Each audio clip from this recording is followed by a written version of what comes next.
The storm came down from the mountains like a living beast, devouring the light and turning the sky the color of bruised iron. Wind howled through the pines and clawed at the walls of the cabin, and the woman inside drew her shawl tighter around her shoulders. The fire hissed in protest as the gusts forced smoke down the chimney, but she did not move away from it. Her eyes stayed fixed on the door, on the strip of light between its boards that pulsed with each flicker of lightning. They would come soon. She had known that since morning, when she saw the dark shapes moving down the ridge, their silhouettes heavy with rifles and intent. The mountain men. Traders, hunters, drifters, call them what one would, but their kind came seldom to the valley and never without purpose. Her name was Alara, and the cabin had been her husband's before the avalanche took him 3 winters ago. Since then, she had lived alone at the edge of the wilderness, tending goats and mending her own traps, speaking little to anyone. The few who passed her trail said she had eyes like the frozen lake, beautiful but treacherous, hiding depths no one should test. Now she sat listening to the roar of the wind, and to the distant echo of men's voices carried through it. They were shouting to one another as they neared, their words half lost in the storm. She could make out laughter, the kind born not of joy but of rough nerves and whiskey courage. When the knock came, it was not a knock at all but a heavy blow that rattled the door in its frame. Alara. The voice was low and rough. You in there, woman? She rose, her joints stiff from the cold, and moved to the door. I am, she said. Who calls? Open up. It's Redden and Burke. Storm's bad, and we're half froze. She hesitated. She remembered those names, men who trapped in the northern peaks, rumored to have killed more than wolves. Yet the wind screamed through the cracks, and she knew a body could freeze to death in less than an hour out there. Alara lifted the latch. The door swung inward, letting in a blast of snow and 2 men wrapped in furs crusted white. They filled the small space like bears, stamping their boots and cursing at the cold. The taller one, Redden, had a beard streaked with gray and eyes sharp as flint. The other, Burke, was younger, heavy-shouldered and sullen. Much obliged, Redden said, shaking snow from his coat. Didn't think we'd find shelter this side of the pass. Alara closed the door and dropped the bar. The storm won't ease till morning, she said. You can dry yourselves by the fire. There's broth on the stove. They thanked her with nods, not words, and crowded near the hearth. For a while there was only the crackle of flames and the hiss of melting snow. Alara poured broth into tin cups and set them on the table. The men drank greedily, steam fogging their faces. When they were done, Redden leaned back and studied her. You live out here alone still? I do. Not afraid. Of what? He smiled without warmth. Things that walk in these woods. There's little that walks here that I cannot face, she said. Burke snorted. Bold talk from a widow. Alara met his stare without flinching. I was bold before I was widowed. The younger man looked away first, muttering something under his breath. Redden laughed, the sound low and dry. Seems you've got spirit, Alara. That'll serve you well. She did not ask what he meant. Instead, she took up her spindle and sat near the fire, the rhythm of the wheel steadying her thoughts.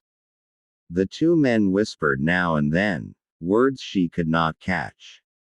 Once, Burke's eyes slid toward her, and Redden's hand came down on his shoulder in warning. Hours passed. The storm raged on. When at last Alara rose to add wood to the fire, Redden stood too. You've shown us kindness, he said. But we've come for more than shelter. Her hand froze on the log. More. He stepped closer.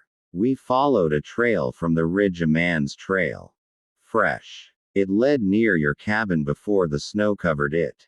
You seen anyone pass this way? No one, she said. You sure? I see tracks every day. Fox, hare, elk. None made by men. Redin studied her face, searching for the tremor in her voice that wasn't there. Then he nodded slowly. There's a bounty on the man we're after. Stole from the trading post downriver coin, powder, maybe blood too. We figure he'd hole up where folks don't ask questions. Alara's pulse quickened. You think he's here? I think he could be close. Maybe closer than you think. The door creaked then, though no wind touched it. All three turned. From the corner shadows, a figure emerged, a man wrapped in a tattered coat, his face gaunt and hollow-eyed. He had been there all along, hidden behind the stacked wood near the back wall. Alara did not move. The mountain men reached for their rifles, but the stranger lifted a hand. Easy, he rasped. I'm not armed. Liar. Burke growled. Let him speak, Redin said. Who are you? Name's Tomas. I came down from the ridge 2 nights ago. Lost my pack, near starved. The woman took pity on me. Alara said nothing. So it's true, Redin murmured. You've been hiding him. He would have died, she said. And that should matter to us. Burke snapped. Redin's eyes gleamed. Maybe it should. Depends on what he can offer. Tomas swayed, exhaustion heavy in every motion. I can offer nothing but truth. I stole no gold, no blood. Only food. I was starving. Food from the wrong men, Redin said. They'll pay for your head, and ours for bringing it. Burke lifted his rifle, but Redin stayed his hand again. No shooting indoors. We'll take him at dawn. Alara stepped between them. You'll do no such thing. Burke's jaw tightened. He's a thief. He's a man. And he's under my roof. You'll respect that. Or what? She looked at him, then really looked, and there was something in her eyes that made him step back, though he would never admit it. Redin studied her in silence. Then he said, You've got a strange sense of loyalty for a woman alone. I know what it is to be hunted, she said softly. You take him, and the mountain will judge you. He gave a short laugh. The mountain judges no one. Only hunger and cold do. Tomas sank onto the stool, head bowed. Let them take me, Alara. You've done enough. But she shook her head. No, the storm hasn't spent itself. None of us leave until it does. Night deepened. The fire burned low, and the air grew thick with unease. The mountain men dozed in turns, rifles within reach. Alara sat awake, listening to the wind's dying cry and to the faint rasp of Tomas's breath. When dawn finally came, pale and cruel, the storm had passed. Redin rose, stretched, and shouldered his rifle. Time's up. Alara stepped in front of Tomas again. If you take him, you'll die before you reach the pass. You threatening us, woman? Burke sneered. I'm warning you. Redin's patience thinned. Stand aside. She didn't move. The room held its breath. Then Tomas spoke, voice hoarse but steady. She's right. You won't make it. There's a slide on the ridge, the snow's unstable. You try to cross, it'll bury you both. Then you come with us and show the safe way, Redin said. I can't, Tomas whispered. My legs won't carry me that far. Redin aimed the rifle. Then you'll carry lead instead. Before he could fire, Alara flung a log from the fire pit, striking his arm. The shot went wild, shattering the window. In that instant, Tomas lunged, knocking Burke off balance. The rifle clattered away. They struggled, boots scraping, curses flying. Redden swung his rifle butt toward Alara, but she caught the blow on her shoulder and drove a knife from her belt into his coat seam, not deep, but enough to make him drop the weapon. Burke tore free from Tomas's grasp and grabbed the younger man by the throat. Tomas gasped, fighting for air. Redden, wounded pride burning hotter than pain, raised his pistol. Enough, Alara shouted. If you kill him, you'll answer to me and to this mountain. Redden hesitated. The pistol trembled in his hand. Perhaps it was the way her voice filled the small cabin calm and final, like the snow before an avalanche.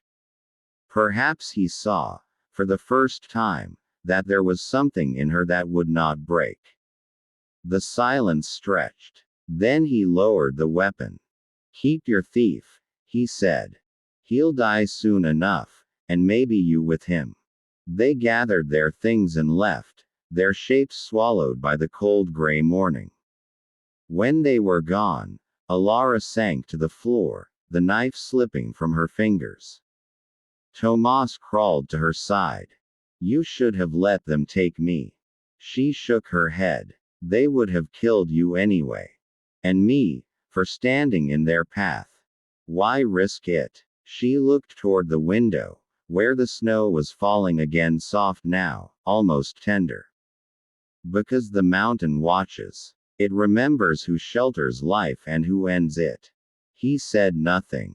They sat together in the fading light, the silence no longer hostile but deep and human. By nightfall, Tomas's fever broke. Alara tended him with broth and herbs, her movements slow but sure.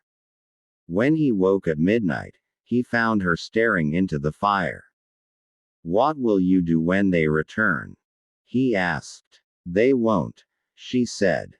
The ridge will claim them. He didn't argue.